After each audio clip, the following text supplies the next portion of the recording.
नमस्कार, TV9 मराठीमध्ये आपल्या सगळ्यांचं स्वागत. मी निखिला. महत्त्वाची बातमी. महाविकास आघाडीचे पराभूत उमेदवार ईव्हीएम विरोधामध्ये कोर्टात याचिका दाखल करणार आहेत.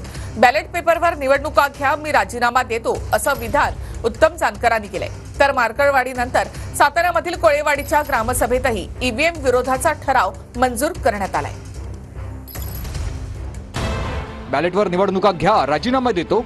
जानकर उद्या निवडणूक आयोगाला भेटणार. निवडणूक आयोगाला उद्या सांगण्यासाठी जाणार आहे की त्या ठिकाणी माझ्या मतदारसंघाची फेरनिवडणूक लावा आणि बॅलेटवरती मतदान घ्या. मी माझ्या पदाचा राजीनामा दिल्यानंतर निवडणूक आयोगाला पोटनिवडणूक ही घ्यावीच लागते. पुण्यातील मवियाचे पराभूत उमेदवार ईव्हीएम विरोधामध्ये सुप्रीम कोर्टात याचिका दाखल करणार आहेत. पराभूत उमेदवार आणि शरद पवारांची दिल्लीत भेट. मंगळवारी सर्व उमेदवार सुप्रीम कोर्टात वकिलांची भेट घेतील. पृथ्वीराज चव्हाण दिल्लीत दाखल झालेत.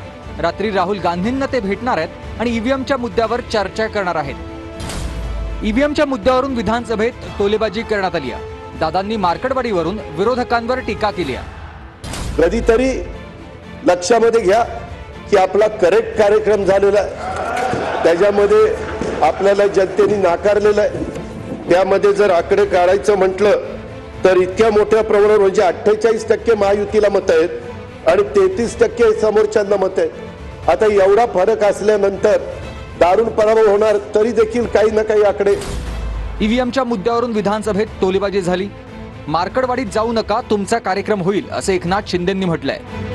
याचा आता कुठे तिकडे मार्कळवाडीला तुमची सगळे गेलेले.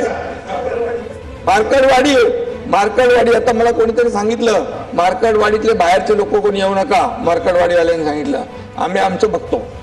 तर मार्केटवाडीत जाऊ नका, आता उगाच तिकडे ते कार्यक्रम होईल. तुम्ही सपाटून मार खाल्ला, आता तरी शांत रहा असं सुरेश धस म्हणाले.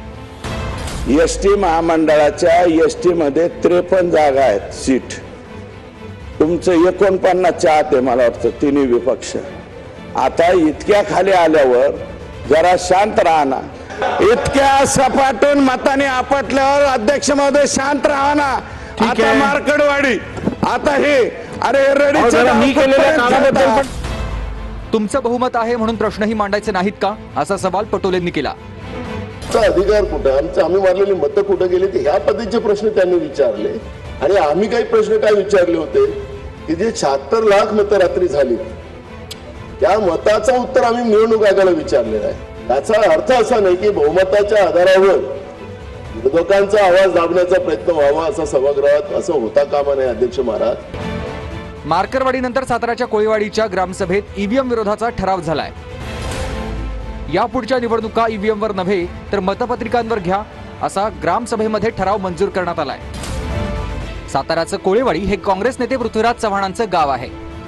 म्हणजे सर्वसामान्य ग्रामस्थांना किंवा अशिक्षित लोक जे आहेत किंवा ग्रामस्थ आहेत की त्यांना वाटतं की बाबा आमचं बटन दाबलं पण आमचं मतदान कुठे गेले आम्हाला लक्षात येत नाही. तर बॅलेट पेपर कसं होतं की शिक्का मारल्यानंतर आपलं मतदान हे अमक्याच माणसाला आपण 100% केलेलं आहे याला खात्री होती. त्यामुळे लोकांचं म्हणणं असं आहे की बाबा इथून पुढे बॅलेट पेपर शासनानं आपलं काय करावं की सर्वांचं मत ऐकून की बाबा बॅलेट पेपर इथून पुढचे मतदान घ्यावी अशी सर्वांची इच्छा आहे.